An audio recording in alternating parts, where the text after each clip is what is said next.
because of that topside wave. 3 go back. Gen G against Baron have minion waves here in the mid lane, or they control it, and then now they've got control over the Drake itself. Rather, not Baron. And how do you get in here as T1? You don't have the choke point controlled. Yeah, well, there is Quadra stopwatch available here for Gen G, but Infinity Edge was just done for Gumayusi. He's going to make his way over on the hunt at the ready. So T1, I mean, this is a pretty good time to fight if there is ever going to be one. They do still need to find the correct angles to make this one happen. Zeus taking a lot of poke damage, though. He can't do that. He's so pivotal. Like you guys were saying, almost has his teleport available, but I don't know whether it's going to be up in enough time. And Gen G are going to come on over here and look to take down this Drake. Yeah, they're more healthy, but there's a lot of damage here on Gen G. And Doran, one crocodile with a cat is going to be enough to deter T1 from stopping this. That is Infernal Soul Point. And that's enough because it's Yuumi, it's a Renekton as hold on. Ooh, on the hunt is going to come through there. There's the Assault and Battery all the way into the backline, but I don't know whether Ona can fight both Ruler and Chovy. He has to make his way out. Doran's going to be taken down though, and now Zeus is looking for Ruler. The Obliterate comes through, but Gumayusi's dead. Chovy's going to be able to take him down. Ruler is also able to secure the kill onto Zeus there in the end. And Gen G pick up the Soul Point and get the ensuing fight.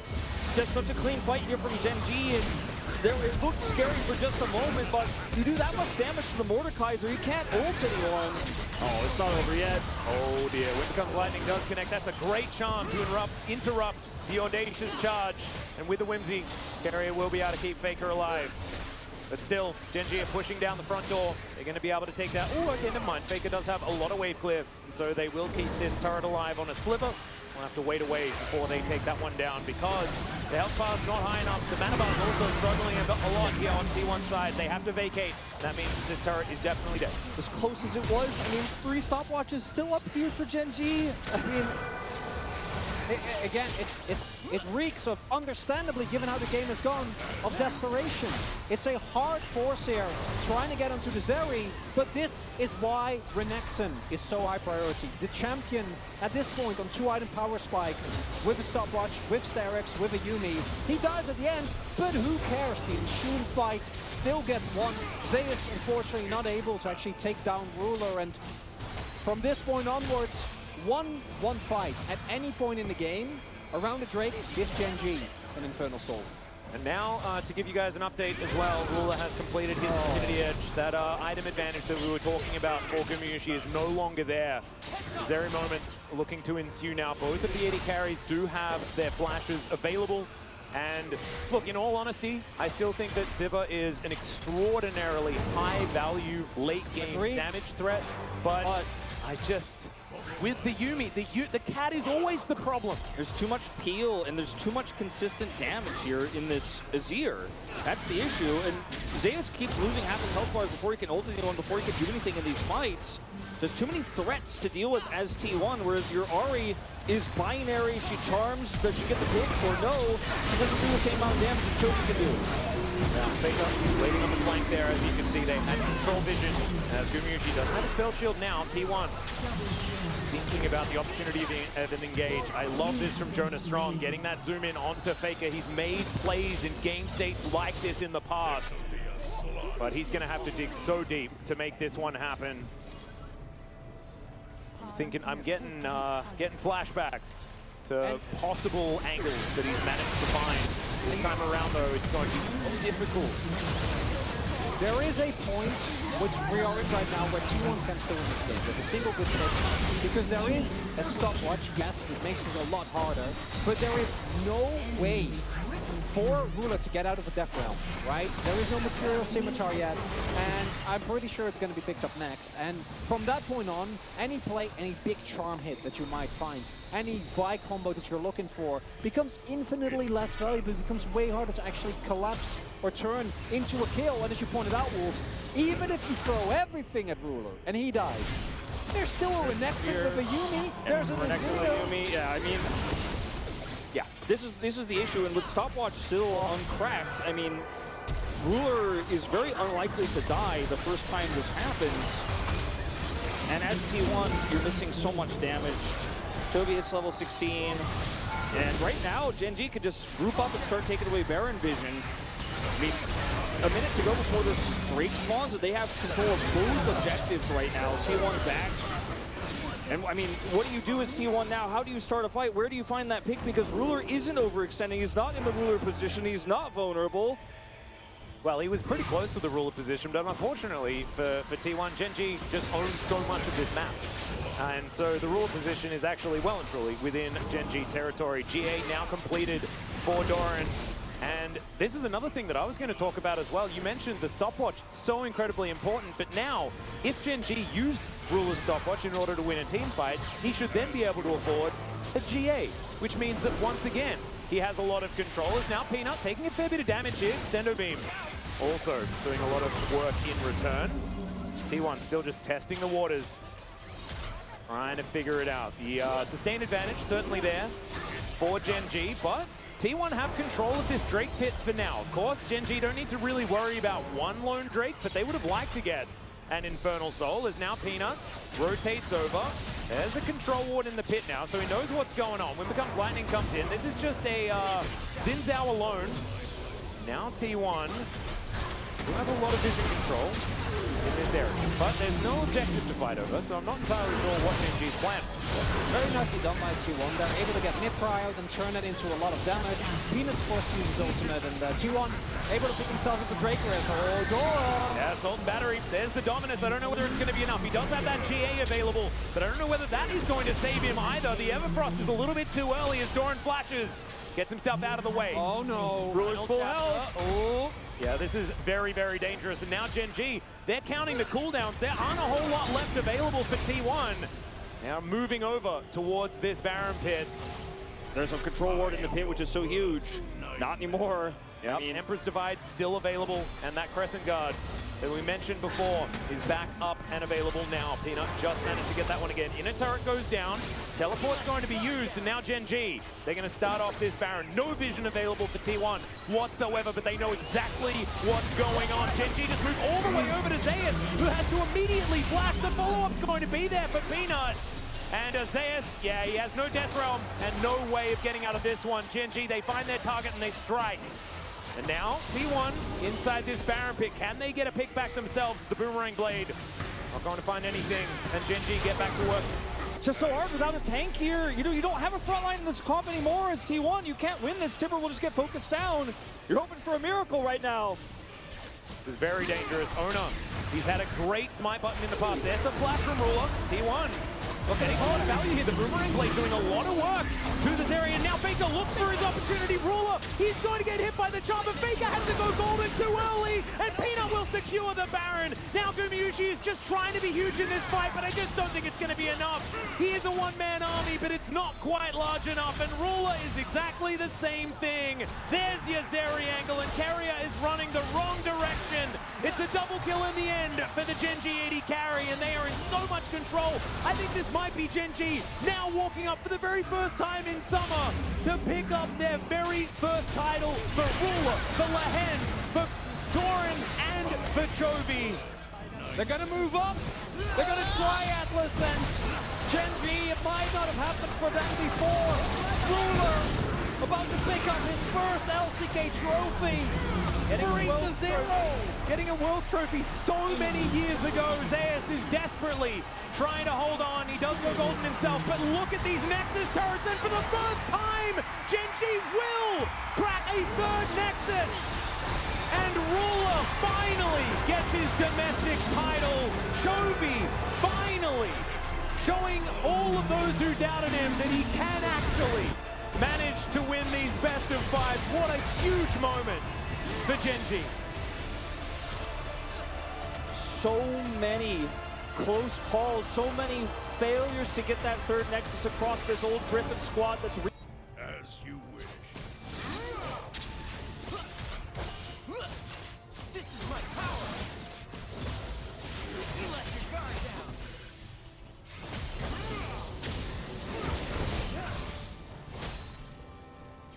Into battle.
have been slain. An enemy has been slain. Your team has destroyed a turret. This'll be a slaughter.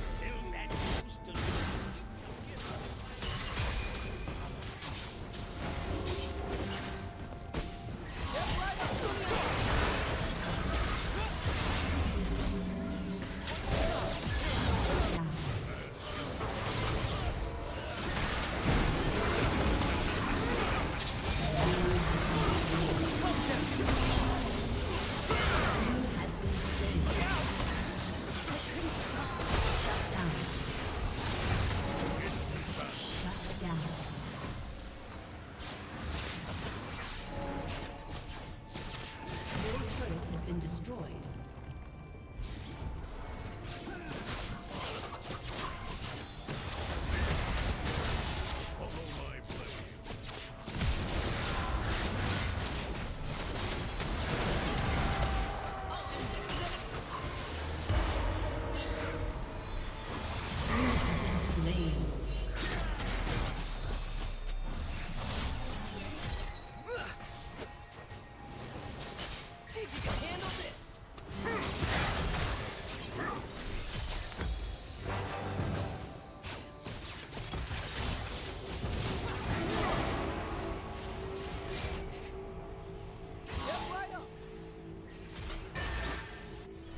The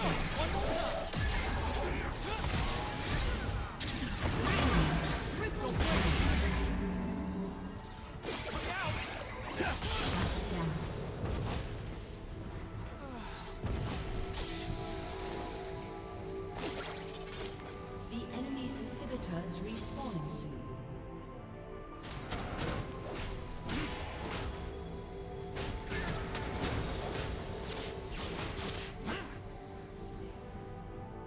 Into battle.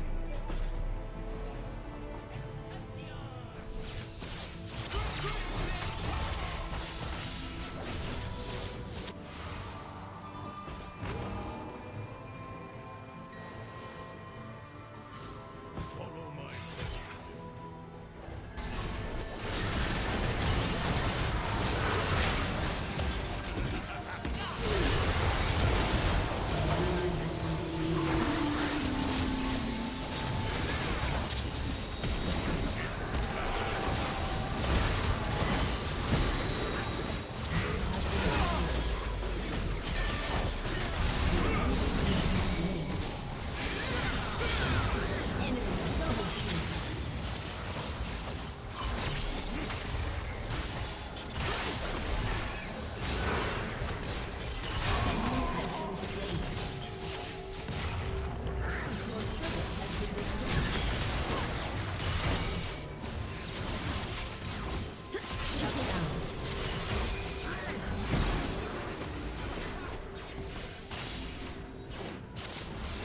I am the worst.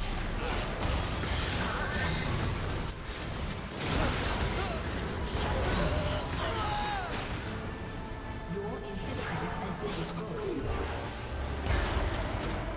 Double kill. You have slain an enemy.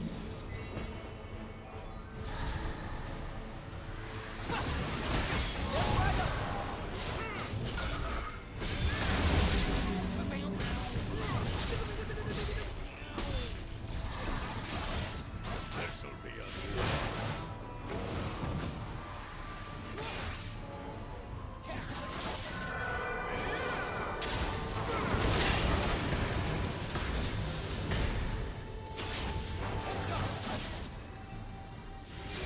as you wish.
An enemy has been slain.